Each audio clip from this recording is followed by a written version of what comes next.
You see, I have always been mystical. I think that I will be around until my time is up, and this has been decided by the God Almighty, in which I believe and many other people in the world believe.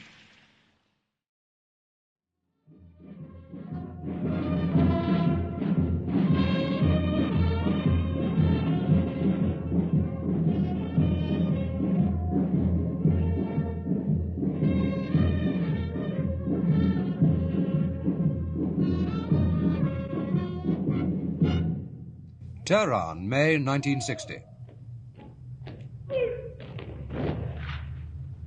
The Imperial Guard prepares for the return of the Shah of Persia to his country after a journey around Europe. These men form a key force, controlling the capital. They remained loyal to the Shah during the Mossadegh crisis 7 years ago. Iran today is quiet, but in the Middle East, the Guard has always to be ready for trouble.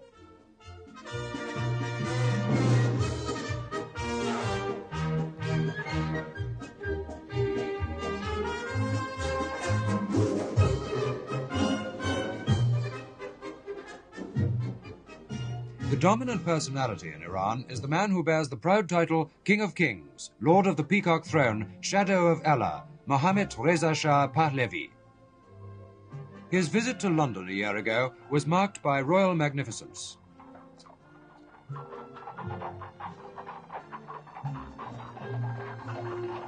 Here, the Guard was more symbolic than in Tehran. The visit also helped to restore relations which, as the Shah said, had been clouded by misunderstanding. At the City of London, he emphasized that British know-how was playing a notable part in Persian development. This young woman comes into the picture as the new queen, Faradiba. Again, the trappings of magnificence, this time entirely feminine. A shopping spree at Christian Dior's to choose one of the loveliest and most valuable trousseaux any bride could wish for. But behind the splendor, the necessity for an heir to maintain a monarchy which has lasted for 2,500 years. The spectacular wedding was held in the Golestan Palace. The wedding dress, white satin trimmed with mink. A Western-style bridal procession, but the ceremony according to Persian custom.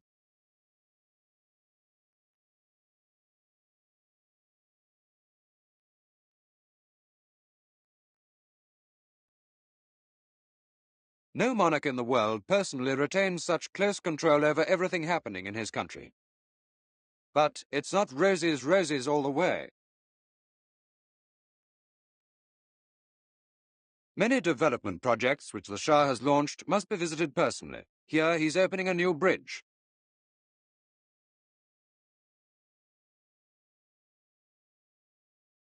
The Queen must learn how to use the scissors too.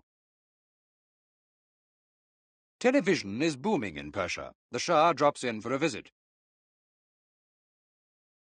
Don't get up, gentlemen.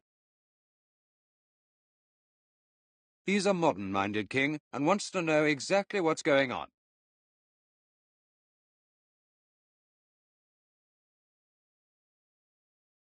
A Persian sugar factory, a brand new one. Industry has increased at a fantastic pace. It's part of the plan to combat both poverty and communism. As for the land, the Shah's giving away title deeds to many of his own estates, one way of encouraging the breakup of the old feudal system. Not so long ago, the Queen was a student in Paris. She takes her royal duties seriously, but seems to get some fun out of it as well.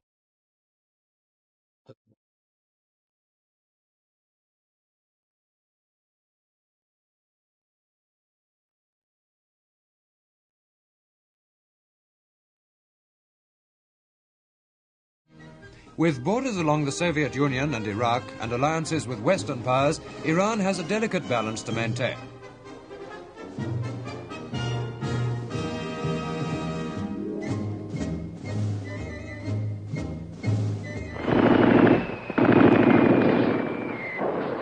The army is American-trained, but the Shah has said, we're giving no military bases to any country. We are a sovereign state and have a great future. Tehran Airport 3 weeks ago. A young air hostess tells us who'll be there. The royal family, prime minister, minister of court, ambassadors, they've come here to welcome him back to Iran. In Farsi, whenever we want to greet the Shah, we speak in a simple language and we say, Ala Hazrata, Khosh Umadin be Iran. Your Highness, welcome to Iran. The King of Kings has been to 6 European countries. He escaped assassination in 1949. 4 years later, he was forced into exile during the Mossadegh crisis.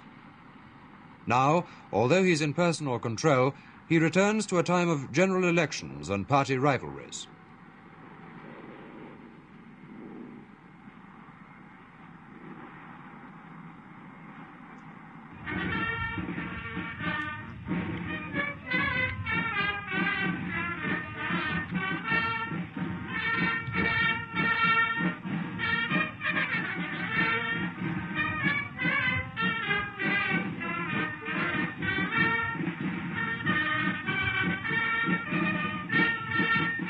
Members of the Senate in a polite and formal line, the diplomatic corps.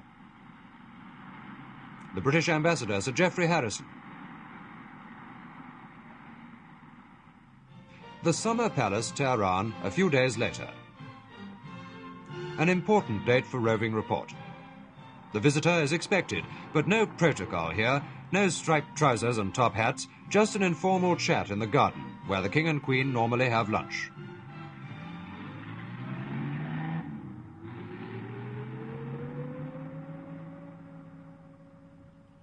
The only music, the cool fountains on the lawn. A contrast of fierce sunlight and deep shade. Queen Farah Diba replied in French, in much better French than mine.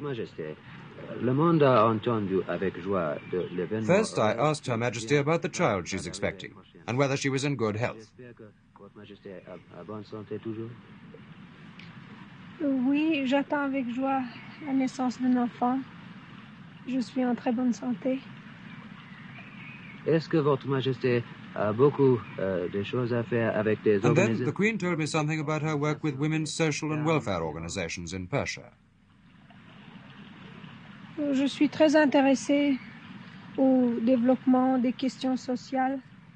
I'm very interested in social questions, and above all, in the education and emancipation of Iranian women. Je crois que l'Iran devait considérer ce I think problème. my country should consider this problem very closely, because it's really thanks to these women that society has men who are well educated, capable, and patriotic. Éduqués et patriotes.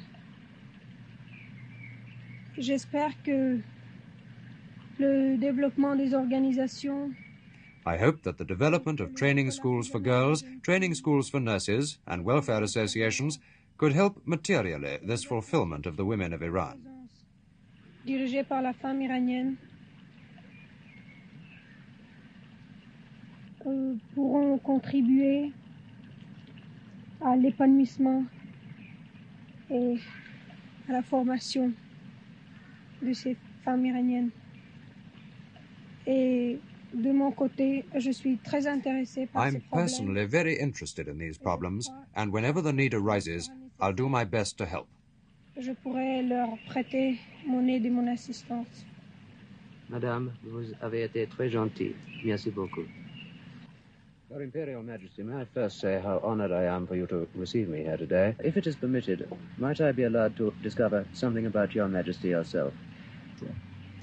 I hope the book could be published in the fall. Do you feel impelled to take any special precautions towards your personal safety? They want me to, but I don't know how. You see, I have always been mystical, and I think that I will be around until my time is up, and this has been decided by the God Almighty, in which I believe and many other people in the world believe. But I suppose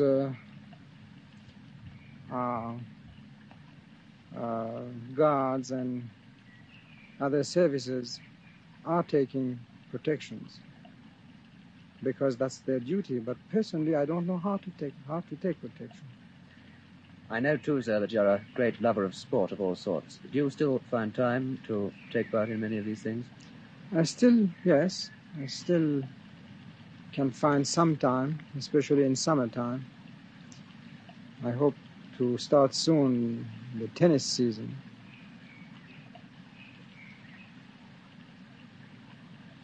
And I'm going to the Caspian Sea in a week time. There we are going to enjoy swimming and water skiing. It's very pleasant. Does aviation, sir, still come into your program? Yes, it does.